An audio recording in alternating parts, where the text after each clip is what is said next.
Have you ever found yourself longing for a quick fix when stress, restlessness, or boredom takes hold? In today's fast-paced world, self-soothing has become second nature, whether through social media, scrolling, snacking, or sexual release. We often hear that masturbation is perfectly natural, something everybody does. But where does this natural instinct end, and where does a destructive habit begin? In this video, we'll explore the subtle line between healthy release and compulsive behavior. We'll journey through the science that explains our urges, reflect on the lessons of ancient Stoic philosophers, and see how self-awareness can lead us toward deeper fulfillment. In doing so, we'll uncover a path of mindful living and true inner harmony. To truly appreciate how we got here, it helps to see how attitudes towards self-pleasure have evolved. Historically, masturbation was often demonized. Some believed it led to illnesses or sapped one's energy in ways that made them less desirable or less able to fulfill their societal roles. In other times and places, it was simply seen as wasteful, a diversion of physical potential that should be reserved for reproduction or deeper intimacy with a partner. Modern medicine, however, recognizes that masturbation occurs naturally across the animal kingdom, including in dogs and other mammals. We've learned to accept that self-pleasure can be normal and even beneficial in moderation. Yet this acceptance can sometimes overshadow the risks of overindulgence. Let's talk about why masturbation, particularly when it becomes frequent, can quietly reshape our lives. Each time we experience sexual climax, the brain releases a cocktail of feel-good chemicals with dopamine playing a central role. Dopamine delivers a sense of relief, reward, and relaxation.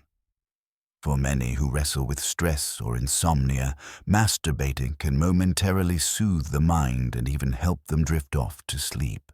But here lies the potential snare as dopamine surges repeatedly. Our brains can demand more to feel the same comfort. Over time, receptors begin to tire of constant stimulation, nudging us to escalate our behaviors just to chase that original spark. This pattern mirrors other addictive loops, be it compulsive eating, substance use, or gambling. What once was an occasional stress reliever can become an ever-present craving that disrupts daily life, self-esteem, and even close relationships. When someone becomes ensnared in the cycle of excessive self-pleasure, emotional struggles often follow. It may begin subtly, a quiet sense of shame or guilt, a nagging question of, why can't I stop? Over time, this can deepen into frustration or self-blame, particularly if the individual tries to quit but finds themselves pulled back in. For those in relationships or seeking them, compulsive masturbation may reduce the motivation to engage more meaningfully with a partner. The lure of quick gratification can overshadow genuine emotional connection or the willingness to invest in intimacy. Bit by bit, a person might drift away from shared goals, deeper bonds, or even from the hobbies and activities that once brought them joy. This spiral may sound dramatic, but like many unhealthy habits, it often unfolds gradually. By the time people notice, it can feel like a heavy weight on their spirit, a silent force that detracts from who they long to be. Stoicism, an ancient school of thought, championed by philosophers like Seneca and Marcus Aurelius, offers timely wisdom on addressing such desires. Stoics believed that our highest growth comes from self-mastery, learning to navigate impulses without letting them control our minds or behaviors. They did not see any bodily function as evil in itself. Instead, they encouraged us to question our attachments. Are we using our own bodies and minds wisely, or are we falling prey to fleeting pleasures? Their perspective suggests that by understanding our impulses, truly seeing where they lead, we reclaim our power and nurture inner peace. The essence of Stoicism is not suppression, but rather a gentle awareness and regulation of one's emotional currents. In many ways, the Stoic approach mirrors what modern psychology might call mindful self-regulation. It doesn't ask us to hate or shame our natural drives. Instead, it encourages us to pause and observe. Why do we feel compelled to indulge right now? Are we lonely, anxious, or simply bored? What deeper needs might be going unmet? When we respond to stress by turning to instant gratification, we miss the chance to dive deeper into journaling, meditation, meaningful conversation, or other forms of self-care. Stoicism reminds us that every choice shapes our character. If we allow ourselves to be swept up in a constant loop of immediate pleasure, we risk losing the subtle beauty of living with purpose. I'd like to share a brief story. A close friend of mine once relied heavily on masturbation to cope with everyday pressure. Whenever life felt overwhelming, this habit became an escape hatch, a way to release tension. But as time passed, he noticed his motivation slipping away. He started losing interest in activities that once inspired him. He grew anxious about forming real connections, preferring a fleeting private rush over vulnerability with another person. Eventually, he took a step back and recognized the cycle.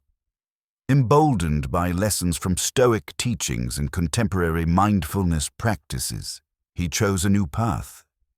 Each time an urge arose, he paused, took a few deep breaths, and asked himself, "What am I actually feeling? Is there another way to address this need?" By confronting the hidden emotions fueling his urges, he slowly found greater balance. The result was not only relief from the compulsion, but a resurgence of creativity and authenticity in his daily life. If you're wondering how to break a habit that might be draining you physically, emotionally, or spiritually, here are some suggestions inspired by both Stoic principles and modern psychology. Mindful reflection. When an urge surfaces, gently inquire into your mood. Are you stressed, sad, or just bored? Recognizing the root often reveals alternative solutions like taking a brief walk, reading, or calling a friend. Set clear intentions.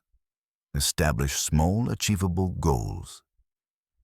You might decide to limit screen time at night or dedicate specific hours to engaging in fulfilling hobbies. Each goal, however modest, builds momentum toward greater self-control. Embrace healthy outlets. Swap the fleeting dopamine rush for activities that genuinely nourish you. It could be exercise, journaling, learning a new skill, or exploring creative arts. These pursuits provide sustainable fulfillment rather than momentary distraction. Meditation and breathing techniques. Ancient Stoics championed self-awareness, and modern mindfulness aligns with that. Practice deep breathing or short meditations to ground yourself when you feel pulled toward unhealthy patterns. Seek community and support. Share your journey with a trusted friend, counselor, or support group. Many people feel isolated with these struggles, but vulnerability often leads to connection and understanding. The Stoics taught that we are part of nature's grand tapestry, and our actions can either harmonize with this flow or disrupt it. When we overindulge in any craving, we lose touch with our inner compass, drifting from our higher purpose. True tranquility isn't found in artificially chasing pleasure after pleasure. It is in the quiet confidence that arises when we align our choices with our deepest values. Compulsive masturbation, like any habit that takes control of us, can pull us away from who we really are. Yet within each moment of awareness lies an invitation to pause, reflect, and step toward what truly nourishes our spirit. With patience and practice, We can rewire our relationship to short-term cravings, transforming them into signals that guide us back to balance and self-mastery. Before you go, I invite you to consider this. Every time you honor your power to choose, you strengthen your mind's capacity for resilience and authenticity. Real confidence grows from living in harmony with yourself, not from fleeting gratification. If you feel inspired, share a simple affirmation in the comments below. Write, "I am a powerful person. I have control over my mind. I choose what empowers me and elevates my life." By stating this openly, you plant a small but mighty seed of transformation. Thank you for spending this time with me. If this message resonates, feel free to like this video and subscribe for more reflections on mindful living, emotional healing, and the gentle art of self-discovery.